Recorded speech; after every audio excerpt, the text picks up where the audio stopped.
Jack is on his way to Margaret's house party. He is phoning her for directions. First, you'll have some time to look at questions 1 to 5.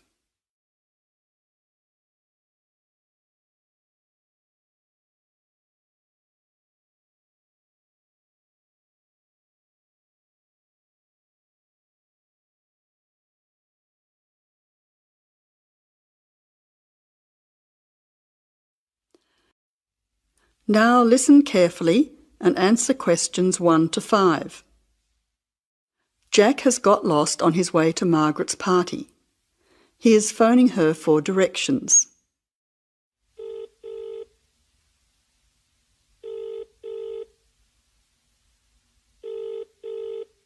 Hello, is that Margaret? Yes, who's speaking? Margaret, it's Jack. I think I'm lost. I can't see a signpost and... Jack, so where are you now? Well, I'm a bit confused about the directions, but I'm at a T-junction. What can you see around you? I can see a pub on the corner. Can you see the name of the pub? Wait a minute, let me see. It's hard to see in the dark. Yes, I can read it now. It's called the Lion's Head. Oh, the Lion's Head. Okay, well then you're not too far away. Go straight ahead through the traffic lights to the next T-junction. Sorry, I didn't hear you. What did you say? I said just go through to the next T-junction. Okay. Now what? Well, there's a park in front of you and a large 2-storey building on the corner. Yes, I can see them. Okay, so now turn left. Hang on, you're coming up the street, so you'll have to turn right. Okay, got it. What's the name of your street? It's Wesley Street, Wesley, number 70. We're the 5th house on the left. You should see a red letterbox and some bushes in front of the house. Okay, 5th house, number 70. I should be there soon. Am I late for the party? It sounds like things are happening there. No, it's only just started. That's good. I should be there in the next 10 minutes. See you soon. Jack hangs up and walks on. 7 minutes later, he calls Margaret again, as he still can't find the house. You now have some time to look at questions 6 to 10.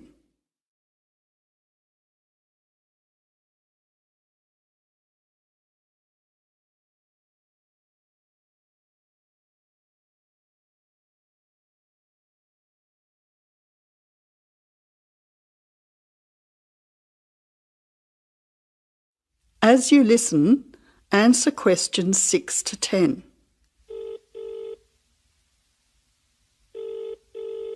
Who's speaking? Hi, Margaret. It's Jack again. Sorry to bother you. Listen, would you mind doing me a favour? Of course, what? Could you tell Mike I have got his camera? I've tried to send him a text message, but it's not going through. Oh, he's not here yet. Oh dear, he said he'd be there early. He might be lost too. Okay, I'll call him. What's his number? 0482 56 3379. Oh, so that's 0485. No, 0482 56 3379. Okay, I'll call him right away. But where are you now? Well, I'm in your street, but I still can't find your house. I can't see the numbers very clearly, or a red letterbox. It's pretty dark. I thought you said it was easy to find. Oh, okay, wait there. I'll come outside and get you. All right then, and don't worry about calling Mike. I'll try to call him now. Hang on, there's someone coming down the street. It looks like Mike. Oh, and I can see the letterbox now. It was hidden behind a bush. See you soon.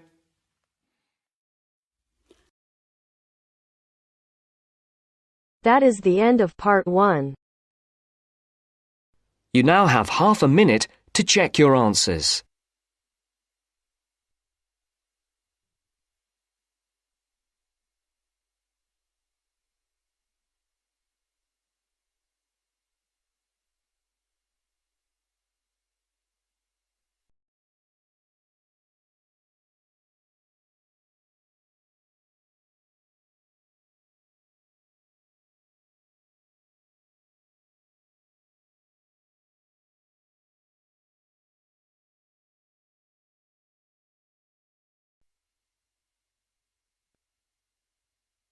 Now turns to part 2.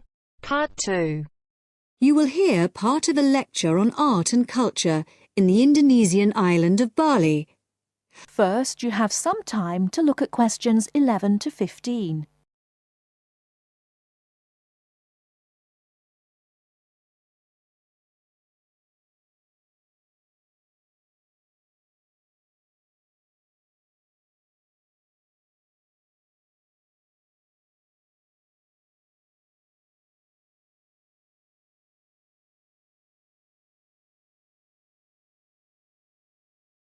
Now, listen carefully and answer questions 11 to 15. Last week, we looked at the traditional art of Japan. In this week's lecture, we're going to move south and look at the very special way in which art has developed in the beautiful island of Bali, which is now part of Indonesia. I'll begin by giving you a brief historical overview. It's thought that the first inhabitants of Bali were farmers who arrived around 3000 BC, at the beginning of the Iron Age. They probably originally came from China, and in Bali they cultivated rice and built temples ornamented with wood and stone carvings and statues. The Hindu religion was introduced in the 14th century AD, and this has remained the main religion on the island.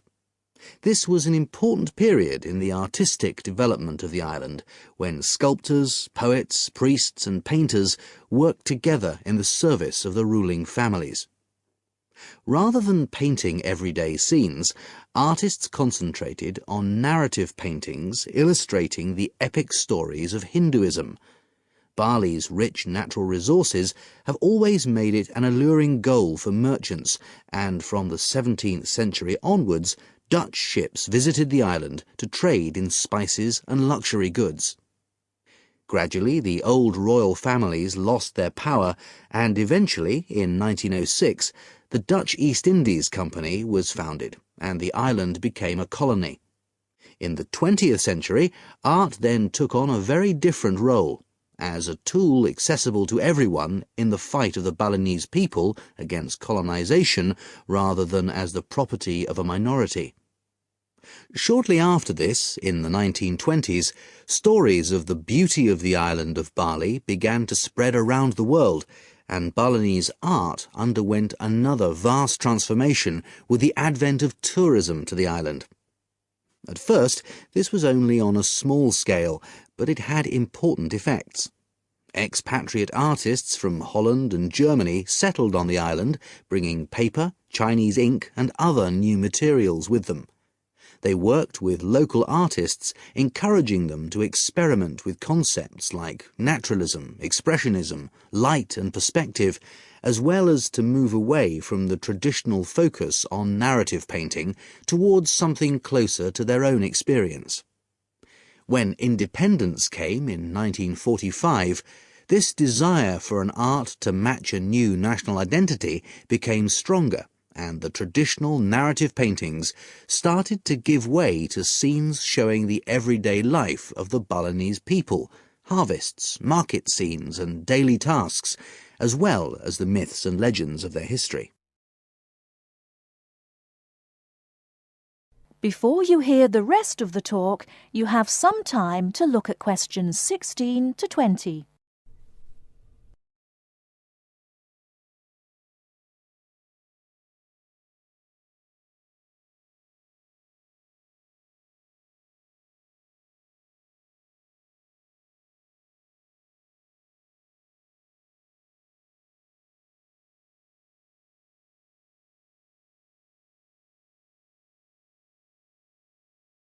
Now listen and answer questions 16 to 20. Many of the features that give this art its special place in the world today can be traced back to these historical roots. One feature that is rooted in the events of the last century is that today in Bali, the production and the appreciation of art is not restricted to a minority. In fact, there is a famous saying that in Bali, everyone is an artist. And it's not considered that to make art or talk about art, any formal training is needed. Art is just produced as part of Balinese life, Even fruit salad is served with flowers strewn on top. One factor which has contributed to this productivity is barley's fertility. Over the centuries, the rich soil and the fact that food and shelter are readily available has given the islanders the leisure to develop their arts.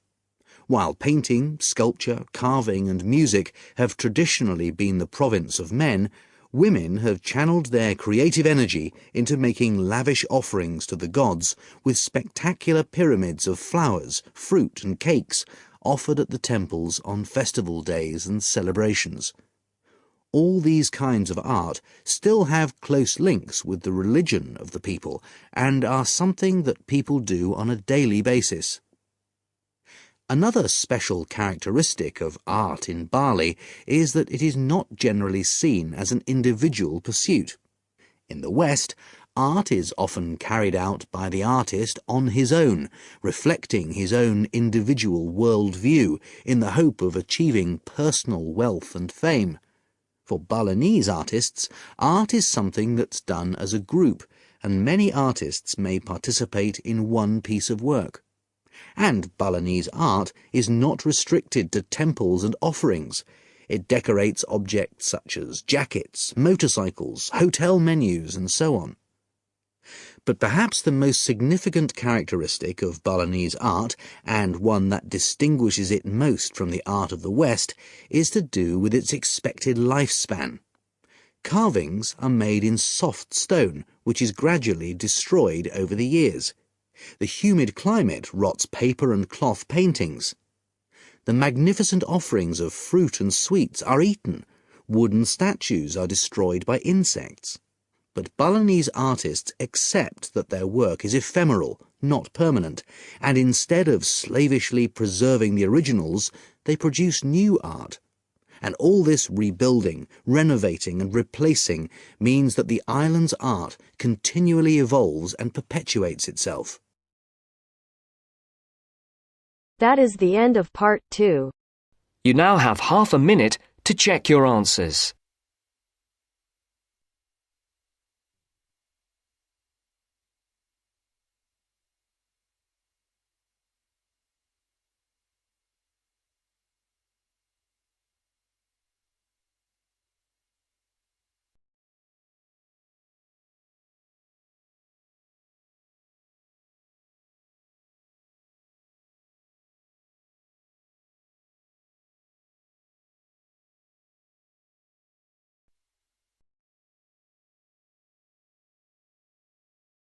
Hear a conversation between a research student, Jeremy, and his supervisor.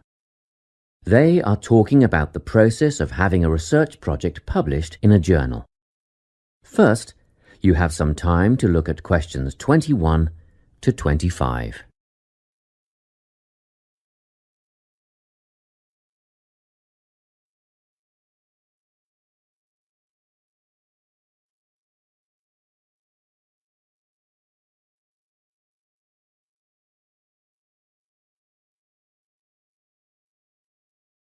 Listen carefully and answer questions 21 to 25.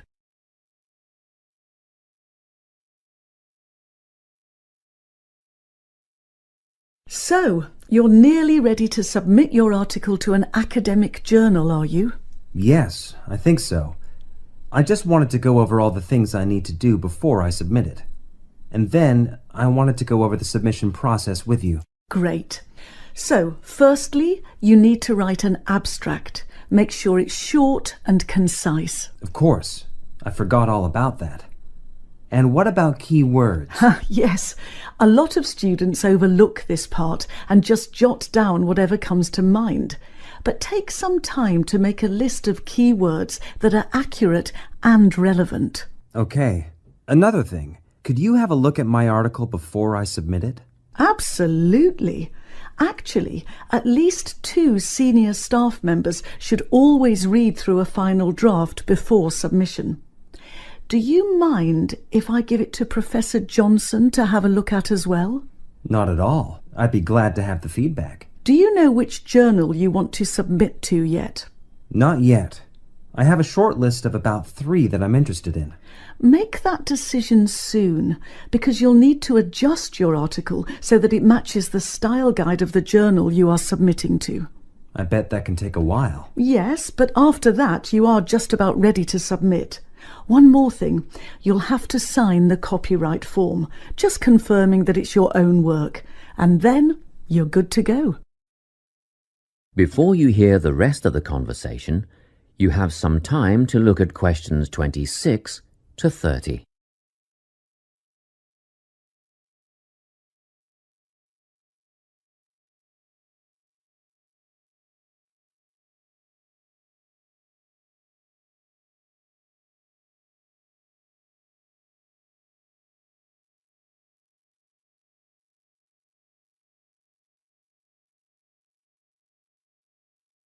Now listen and answer questions 26 to 30. Now, the submission process. How does it work exactly? Well, the first thing is to just send it off. You've got to send in the manuscript before anything else can happen. Sure. And then should I call to check if they have received it? No need for that, no. All you have to do is just log on to your email regularly, because you will get a submission confirmation once they have processed the manuscript. And that will have comments on what they thought of it? No, no comments yet. That email is just to let you know they have received it. The next stage is what is known as peer review. This is when experts in the field review your manuscript and decide whether to accept it.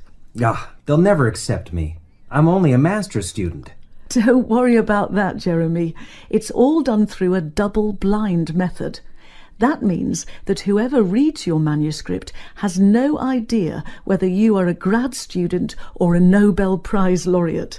They'll only be judging your work, not you. Well, that's good to hear. And then what, once they've made their decision? Well, there are 4 possible outcomes. You might get an acceptance, but a first-off acceptance is very, very rare. Don't pin your hopes on it. You could also get a rejection, but these don't happen very often either. I don't think this will be a problem. What do you think I'll get? If you're very lucky, you'll get a conditional acceptance. This means that they've accepted the article and it will be published, but you need to tweak a few things first. A sentence here, a heading there, nothing major. That sounds good. But to be honest, you will probably end up with a revise and resubmit.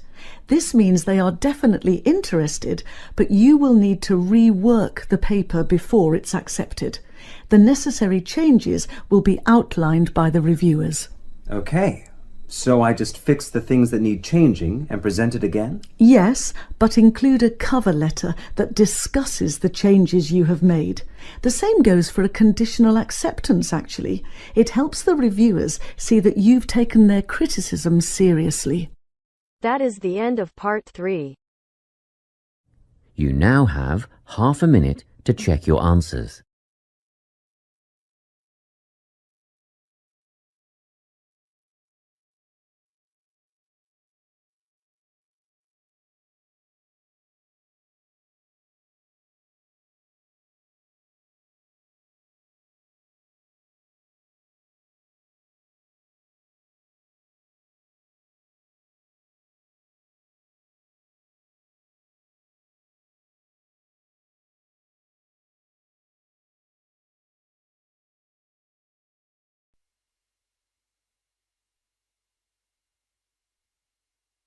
Now turns to part 4.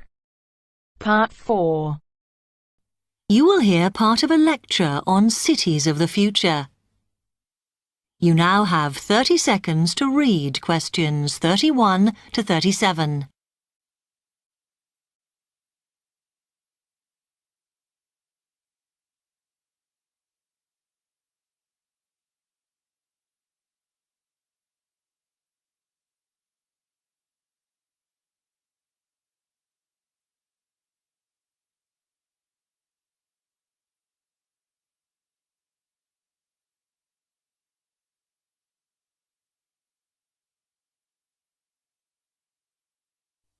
OK, we've been looking at how societies will develop in the future and at the increase in the size of cities. So I want to talk to you today about the key considerations in these cities of the future.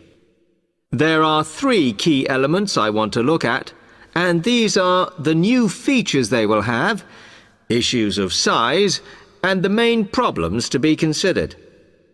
First of all, individual transportation will be a big factor in these new megacities as public transport becomes unmanageable. There'll be a huge rise in the use of segways, which are personal transporters like motorized scooters.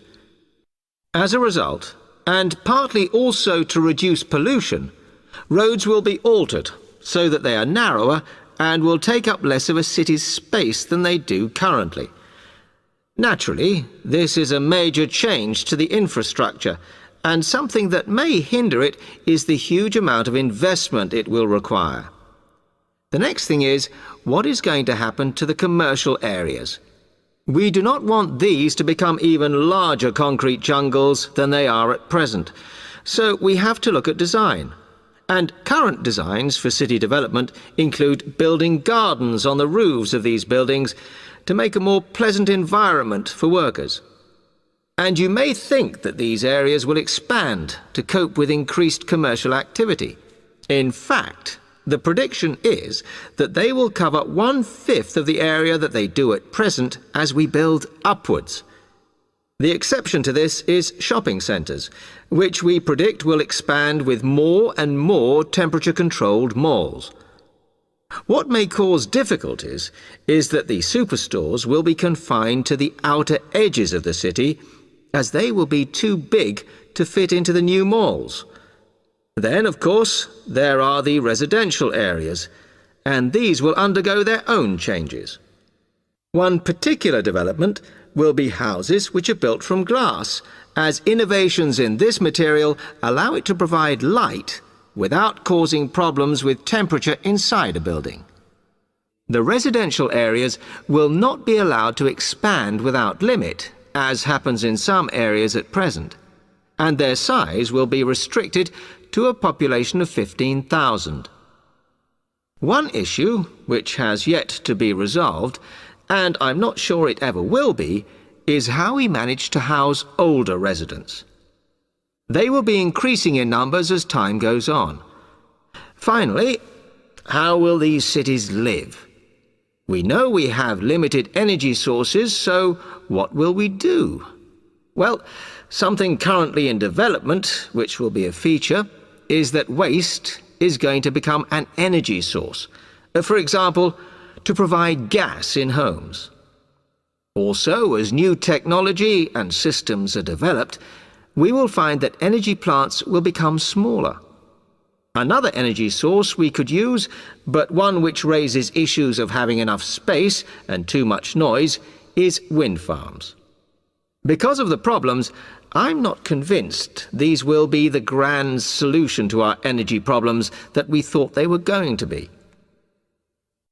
You now have 15 seconds to read questions 38 to 40.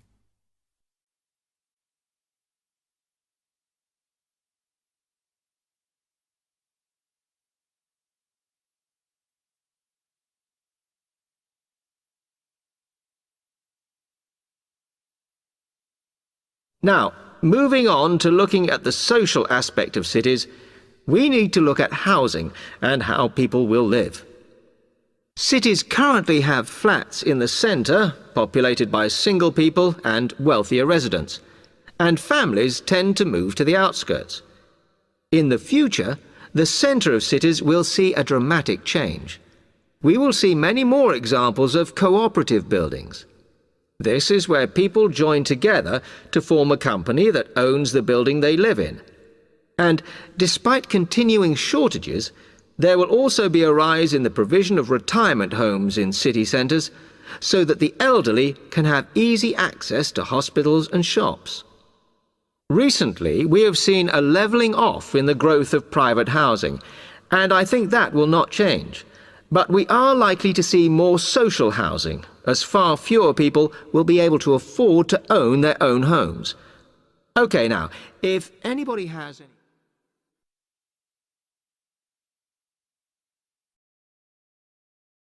That is the end of part 4. To check your answers.